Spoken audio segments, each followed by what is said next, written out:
एक लड़की मजे से खाना खा रही है, लेकिन उसे पता ही नहीं कि उसके ठीक ऊपर एक सड़ती हुई लाश लटकी हुई है। उस लाश के पैरों से खून टपक रहा है और सीधे लड़की के खाने में गिर रहा है, पर वो बेखबर होकर खाए जा रही है। 2025 की हॉरर फिल्म नॉइस का ये सीन रोंगटे खड़े कर देने वाला है। ये फिल्म दिखाती है कि कैसे घर के छोटे मोटे शोर शराबे इंसान को इतना इरिटेट कर सकता है, जिसके कारण वो किसी की जान ले सकता है। कहानी शुरू होती है दो बहनों से, जू यंग और जू ही। सालों पहले एक कार एक्सीडेंट में इनके पेरेंट्स चल बसे थे। उस हादसे ने इन्हें गहरे जख्म दिए। बड़ी बहन जू यंग की सुनने की शक्ति लगभग खत्म हो गई। छोटी बहन जू ही का एक पैर हमेशा के लिए खराब हो गया।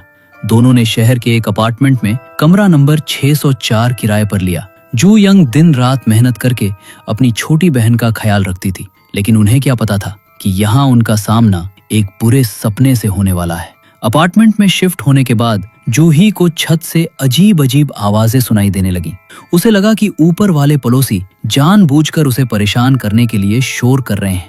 बड़ी बहन जू यंग को कुछ सुनाई नहीं देता था, इसलिए उसे लगा कि जूही काम के स्ट्रेस की वजह से वहम हो रही है। एक रात जूही उस शोर से इतना तंग आ गई कि वो पागल होने की कगार पर पहुंच गई। उसने अपनी छत पर साउंड प्रूफ फोम लगवा लिया और सबूत के तौर पर एक वीडियो कैमरा और शोर नापने वाली मशीन भी खरीद ली और वीडियो रिकॉर्ड करने लगी। तभी अचानक रात के सन्नाटे में फोन की घंटी बजी। जूही डर गई कि इतनी रात को कौन हो सकता है। उसने कैमरा रखा और चेक करने गई। अचानक टीवी का सिग्नल चला गया और जब उसने टीवी बंद किया तो लाइटें गुल हो गईं और छत से जोर जोर से पीटने की आवाजें आने लगी। जैसे ही लाइट वापस आई, जूही ने कैमरा उठाया और बेडरूम की तरफ गई, जहां उसने बालकनी पर लाल कपड़ों में एक परछाई देखी। दूसरी तरफ बड़ी बहन जू यंग पिछले कुछ दिनों से अपनी फैक्ट्री के हॉस्टल में रह रही थी। उसे घर की किसी बात का पता नहीं था। एक दिन फैक्ट्री मैनेजर ने उसे बताया कि पुलिस का फोन है। पुलिस ने कहा, आपकी बहन जू ही पिछले 4 दिनों से गायब है। जू यंग के पैरों तले जमीन खिसक गई। वो भागती हुई अपने फ्लैट पर पहुंची। वहां दरवाजे पर पड़ोसियों का एक नोट चिपका था, जिसमें लिखा था, रात में शोर करना बंद करो। जू यंग को लगा कि ये शायद मामूली बात है, पर उसे अंदाजा नहीं था कि उसकी बहन किस खौफनाक मुसीबत में फंस चुकी है। जू यंग जैसे ही फ्लैट के अंदर दाखिल हुई, उसकी सिट्टी पिट्ठी गुम हो गई। पूरे घर में सामान बिखरा पड़ा था। ऐसा लग रहा था जैसे घर के अंदर कोई तूफान आया हो। दीवारों पर जो साउंड प्रूफ फोम लगा था, उसके टुकड़े टुकड़े होकर जमीन पर गिरे थे। जब वो जूही के कमरे में गई तो वहां की हालत और भी बुरी थी। कमरा किसी कबाल खाने जैसा लग रहा था। जू यंग ने घबराकर अपनी बहन को फोन लगाने की कोशिश की, लेकिन बात नहीं हो पाई। हार मानकर वो जूही के ऑफिस पहुंची ताकि कुछ पता चल सके। ऑफिस में उसकी मुलाकात जूही के बॉयफ्रेंड पार डेहून से हुई। डेहून ने बताया कि उनका कुछ समय पहले झगड़ा हुआ था, इसलिए वे बात नहीं कर रहे थे। लेकिन गायब होने से कुछ दिन पहले जूही ने उसे फोन करके कहा था कि छत से आने वाली आवाजें उसे पागल कर रही हैं। ये सुनकर जू यंग को बहुत पछतावा हुआ कि उसने अपनी बहन की बातों को वहम समझकर अनसुना कर दिया था। उस शाम घर लौटकर जू यंग ने जूही के कमरे की तलाशी ली। किस्मत से उसे जूही का फोन मिल गया, जो शायद वो जल्दबाजी में ले जाना भूल गई थी। फोन उठाने के लिए जैसे ही जू यंग नीचे झुकी, उसने देखा कि जमीन पर फफूंदी का एक बहुत बड़ा और अजीब सा धब्बा बना हुआ है। छत से फिर वही आवाज आई और साथ ही दरवाजे की घंटी बजी। जू यंग ने इंटरकॉम पर देखा तो बाहर कोई नहीं था। उसने हिम्मत करके थोड़ा सा दरवाजा खोला तो बाहर 504 नंबर का पड़ोसी खड़ा था। उसने गुस्से में कहा, मैडम, रात को शोर करना बंद कीजिए। जू यंग ने सफाई देने की कोशिश की कि घर में तो कोई है ही नहीं, लेकिन वो आदमी बिना सुने ही मुड़कर चला गया। तभी जू यंग की नजर गलियारे के कोने पर पड़ी। वहां लाल कपड़ों में एक साया उसे घूर रहा था।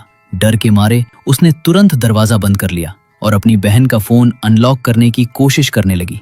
कमेंट में बताओ किस किस को अपने भाई या बहन के फोन का पासवर्ड। अगली सुबह जू यंग बिल्डिंग के सिक्योरिटी ऑफिस पहुंची। गार्ड ने बताया कि जू ही कई बार शोर की शिकायत लेकर आई थी, लेकिन जैसे ही गार्ड ने कमरा नंबर 604 का नाम सुना, उसके चेहरे का रंग उड़ गया। वो कुछ बताने ही वाला था कि तभी एक पड़ोसी चिल्लाते हुए अंदर आई। उसने बेसमेंट से आ रही भयंकर बदबू की शिकायत की।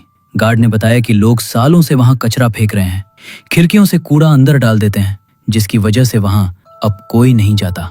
मैंने सोचा इंडियंस ही ऐसा करते हैं, ये तो हमसे भी बदतर है।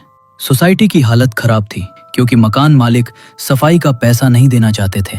तभी वहां ओनर्स एसोसिएशन की प्रेसिडेंट आई। उसने बड़ी अकड़ में कहा कि ये सारा कूड़ा कचरा किराए पर रहने वालों की वजह से है। उसका मानना था कि फ्लैट खरीदने वालों के मुकाबले किराएदारों को शिकायत करने का कोई हक नहीं है। वहां मौजूद एक किराएदार महिला ने उसे सीधा जवाब दिया, यहाँ फ्लैट खरीदने वाले सब के सब पागल है।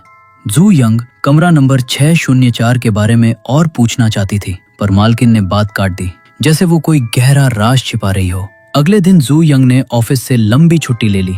उसकी सुनने वाली मशीन की बैटरी खत्म हो गई थी, इसलिए वो फोन के वॉइस टू टेक्स्ट फीचर से लोगों की बातें समझ रही थी। घर पहुंचते ही उसे दरवाजे पर फिर से एक धमकी भरा नोट मिला, जिसमें उसे चुप रहने को कहा गया था। जू यंग हैरान थी कि जब वो घर पर थी ही नहीं तो शोर कैसे हुआ। उसे पता ही नहीं चला कि उसके पीछे लाल कपड़ों वाली औरत फिर से दिखाई दी। अलमारी समेटते वक्त जू यंग को एक डिब्बा मिला। वो जूही की तरफ से उसके जन्मदिन का गिफ्ट था। अंदर एक ब्रांड न्यू हियरिंग एड और एक प्यारा सा वॉइस मैसेज था। जूही ने अपनी मेहनत की कमाई जोड़कर अपनी बड़ी बहन के लिए ये तोहफा खरीदा था और उसके लिए पसंदीदा खाना भी बनाया था। फ्रिज में रखा बासी केक देखकर जू यंग की आंखों में आंसू आ गए। जू यंग ने अपनी बहन के फोन का लॉक खोलने के लिए अपना बर्थडे डाला और फोन खुल गया। उसने कॉल लॉग चेक किया पर कोई सुराग नहीं मिला। फिर उसने जूही के फोन की पुरानी रिकॉर्डिंग सुननी शुरू की। अचानक उसे एक अजीब सी आवाज सुनाई दी। उसे समझ नहीं आया कि आवाज फोन से आ रही है या कमरे से। सन्नाटे में उसे किसी औरत के सिसकने और रोने की आवाज आई। फिर अचानक उसे अपनी बहन जूही की चीख सुनाई दी। वो पूरे घर में पागलों की तरह उसे ढूंढने लगी, पर वहां कोई नहीं था। खुद को शांत करने के लिए वो नहाने गई। जैसे ही उसने नई हियरिंग एड लगाई, उसे दरवाजे की घंटी सुनाई दी। उसने इंटरकॉम पर देखा, बाहर कोई नहीं था, लेकिन तभी बाहर से जूही की आवाज आई, दीदी दरवाजा खोलो। जू यंग दरवाजा खोलने ही वाली थी कि अचानक वो रुक गई। उसने सोचा, अगर ये मेरी बहन है तो उसे तो घर का लॉक कोड पता है, वो घंटी क्यों बजा रही है। बाहर एकदम सन्नाटा छा गया। जू यंग ने दरवाजे के छेद से बाहर झांका तो उसे दूसरी तरफ से एक अजीब सी आंख अपनी तरफ झांकती हुई दिखी। वो दहशत से भर गई, पर तभी उसकी आंख खुली। क्या ये सब सिर्फ एक बुरा सपना था? जू यंग की नींद टूटी तो उसने देखा कि उसकी बहन का बॉयफ्रेंड डे हून वहां आया हुआ है। वो नीचे वाले पड़ोसी से बुरी तरह लड़ रहा था क्योंकि पड़ोसी जोर जोर से दरवाजा पीट रहा था। जू यंग ने मशीन नहीं पहनी थी, इसलिए उसे कुछ सुनाई नहीं दिया। उसने दोनों का झगड़ा रुकवाया और अपनी बहन के गर्लफ्रेंड को अंदर ले गई। वो अभी बात करने ही वाले थे, तभी जूही के फोन पर एक कॉल आई। ये वही लास्ट कॉन्टैक्ट था जिसे जू यंग ढूंढ रही थी। फोन एक रियल एस्टेट एजेंट का था। एजेंट ने एक ऐसा सच बताया कि जू यंग की रूह कांप गई। उसने बताया कि जूही से पहले जो लड़की इस फ्लैट 604 में रहती थी, वो भी शोर की वजह से पागल हो गई थी। एक दिन अचानक उस लड़की की लाश घर की छत से लटकी मिली, ठीक उसी जगह जहां वो रोज खाना खाती थी। उसकी लाश सड़ चुकी थी और उससे भयंकर बदबू आ रही थी। डे हून और जू यंग ने पुलिस से बात की। पुलिस ने बताया कि अपार्टमेंट के सीसीटीवी फुटेज में जूही के बाहर जाने का कोई रिकॉर्ड नहीं है। इसका मतलब साफ था, जूही बिल्डिंग के अंदर ही कहीं है। इसके बाद उसने अपनी बहन के लापता होने की फोटो लगवा दी। जब वो अपने अपार्टमेंट में लौटी और डे हून से बात कर ही रही थी तो रात को फिर से दरवाजे की घंटी बजी। वही 504 नंबर वाला खड़ूस पड़ोसी फिर से लड़ने आया था, लेकिन जैसे ही उसने डेहून को देखा, उसकी सिट्टी पिट्ठी गुम हो गई और वो चुपचाप खिसक लिया। डेहून को शक हो गया कि यह पड़ोसी कुछ छिपा रहा है। उधर वो पड़ोसी अपने घर जाकर गुस्से में चाकू से ताला खुरच रहा था और बड़बड़ा रहा था कि वो इन सबको मार डालेगा। जू यंग नीचे गई तो उसे एक छोटा बच्चा दिखा जो बेसमेंट की खिड़की को अजीब तरह से घूर रहा था। बच्चा बिना कुछ बोले चला गया। जू यंग ने खिड़की के छेद में झांका जहां सड़ा हुआ कूड़ा भरा था, पर उसे एक चूहे के अलावा कुछ नहीं दिखा। तभी उसे 804 नंबर की एक पड़ोसी महिला मिली। उसने जू यंग को एक कड़वा सच बताया। ये बिल्डिंग गिराई जाने वाली है, इसलिए यहाँ की मालकिन नहीं चाहती कि कोई भी पुलिस केस या बदनामी हो। जूही की उस मालकिन से शोर को लेकर बहुत गंदी बहस हुई थी। दोनों बेंच पर बैठकर बात कर ही रही थी कि पास के झूले पर एक छोटी बच्ची अकेले झूल रही थी, जो बहुत अजीब लग रहा था। जैसे ही वो पड़ोसी महिला गई, झूला झूल रही बच्ची भी गायब हो गई। जू यंग घर लौटी और अपनी बहन की फोटो को निहारने लगी। तभी अचानक दरवाजा खुला और उसकी लापता बहन जूही सामने खड़ी थी। जूयंग खुशी के मारे उससे लिपट गई, पर जूही का बर्ताव बहुत अजीब था। उसने कड़वाहट से कहा, जब तुम्हें मेरी परवाह ही नहीं तो मैं मरूं या जीऊं तुम्हें क्या फर्क पड़ता है। ये कहकर वो लंगड़ाते हुए बेडरूम में गई। जूयंग उसके पीछे भागी, पर कमरा खाली था। जब उसने ऊपर देखा तो जूही की लाश छत से लटकी हुई थी। वो अपनी बहन के लाश को पकड़कर रोने लगी, चीखने लगी। अचानक जूयंग की आंख खुली। शुक्र है, ये भी एक बुरा सपना था। उसकी हियरिंग एड की बैटरी खत्म होने का अलार्म बज रहा था। उसने चार्ज पर लगाया, तभी फोन के साउंड डिटेक्टर ने बताया कि घर में कोई बात कर रहा है। जूयंग ने बालकनी की तरफ देखा तो वहां एक धुंधला सा साया खड़ा था, जिसकी उंगलियां अजीब तरह से बहुत लंबी थीं। वो डर के मारे पीछे हटने लगी। तभी बाहर दरवाजे पर वही 504 नंबर वाला सनकी पड़ोसी ताड़ने की कोशिश कर रहा था। जूयंग ने हिम्मत जुटाई और रसोई से चाकू उठा लिया, पर बालकनी वाला साया गायब हो चुका था। उधर वो पड़ोसी ऊपर से आती आवाजों का पीछा करते हुए 7वीं मंजिल पर जा पहुंचा। वहां सन्नाटा था, पर जैसे ही वो मुड़ा उसने देखा कि हवा में एक कटा हुआ सिर लटका है जो उसे घूर रहा है। तभी उसे कान फाड़ देने वाली आवाज आई। जब सब कुछ शांत हुआ तो वो आगे देखने गया। तभी धपाक, वो आदमी डर के मारे लिफ्ट की तरफ भागा, पर वहां भी कोई उसका इंतजार कर रहा था। बदहवासी में भागते हुए उसका पैर फिसला और वो खिड़की तोड़कर 7वीं मंजिल से सीधे नीचे जा गिरा। अगली सुबह नीचे एम्बुलेंस और पुलिस के सायरन गूंज रहे थे। जूयंग ने देखा कि मरने वाला वही पड़ोसी था। उसने पुलिस ऑफिसर जो जूही का केस देख रहे थे, उनको बताया कि ये आदमी उसे धमकाता था और शायद मेरी बहन इसी के घर में हो। पुलिस ने पड़ोसी का घर छान मारा था, पर वहां कुछ नहीं मिला। तभी वहां ओनर्स एसोसिएशन की प्रेसिडेंट आ गई। उसने बड़ी बेशर्मी से जूयंग का मजाक उड़ाया और कहा, तुम भी पिछली लड़की की तरह पागल हो गई हो, दिन भर बकवास करती रहती हो। सोसाइटी का कोई भी बंदा जूयंग की मदद करने को तैयार नहीं था। सब अपना फ्लैट बचाने में लगे थे। हताश होकर जूयंग 804 नंबर की उस महिला के पास गई जिससे उसकी बेंच पर बात हुई थी। वहां उसे एक पुरानी और भयानक कहानी पता चली। दरअसल 704 नंबर में रहने वाली पिछली प्रेसिडेंट भी आधी रात के शोर से पागल हो गई थी।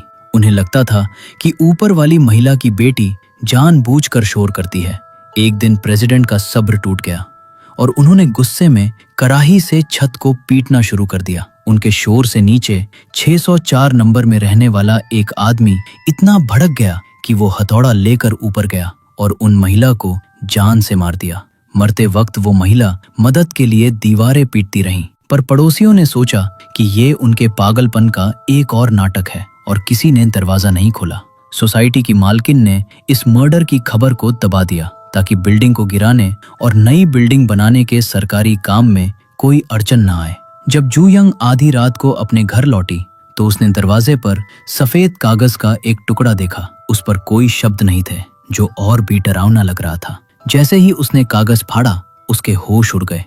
दरवाजे पर खून से उसका अपना नाम खुदा हुआ था। अगले दिन जूयंग अपने बहन के गुमशुदगी के पंपलेट बांट रही थी। उसी दिन सोसाइटी की मीटिंग चल रही थी, जहां मालकिन बड़े बड़े भाषण दे रही थी। जूयंग ने देखा कि उसकी बहन के लापता होने के पोस्टर्स को लोग पैरों तले रौंद रहे हैं। उसका खून खोलने लगा एक तरह मालकिन का बकवास भाषण। उसे इतना गुस्सा आया कि उसने मीटिंग का साउंड सिस्टम उखाड़ दिया और मालकिन से सरेआम भिड़ गई। दोनों के बीच जमकर हाथापाई हुई। वहां मौजूद दाशुन ने उसे किसी तरह शांत किया। इस हाथापाई में मालकिन के हाथ कुछ लगा। कमेंट, मैं बताओ ये क्या है? दाशुन ने बताया, मेरे एक दोस्त ने पुरानी फाइलों की जांच की और बताया कि वो हत्यारा आदमी बिल्डिंग से कभी बाहर निकला ही नहीं था। इसका मतलब था कि वो कातिल अभी भी इसी बिल्डिंग के अंदर कहीं छिपा हुआ है। जूयंग को तुरंत उस कूड़े वाले बेसमेंट की याद आई। रात के अंधेरे में जूयंग और दाशुन चुपके से बेसमेंट का ताला तोड़कर अंदर घुस गए। वहां बदबू इतनी थी कि सांस लेना मुश्किल था। बेसमेंट के अंदर पाइपों का एक बहुत बड़ा जाल था। दोनों अलग अलग होकर सुराग ढूंढने लगे। गंदगी के बीच जूयंग को एक स्केचबुक मिली। उसमें एक खुशहाल परिवार की फोटो बनी थी। 4 लोग पिकनिक मना रहे थे। जूयंग को समझ आ गया कि ये किसी ऐसे शख्स की है जो यहाँ सालों से रह रहा है। बेसमेंट में मिली उस स्केचबुक ने जूयंग के पुराने जख्मों को कुरेद दिया। उस किताब में बनी तस्वीरें ठीक वैसी ही थीं जैसा जू यंग का परिवार था।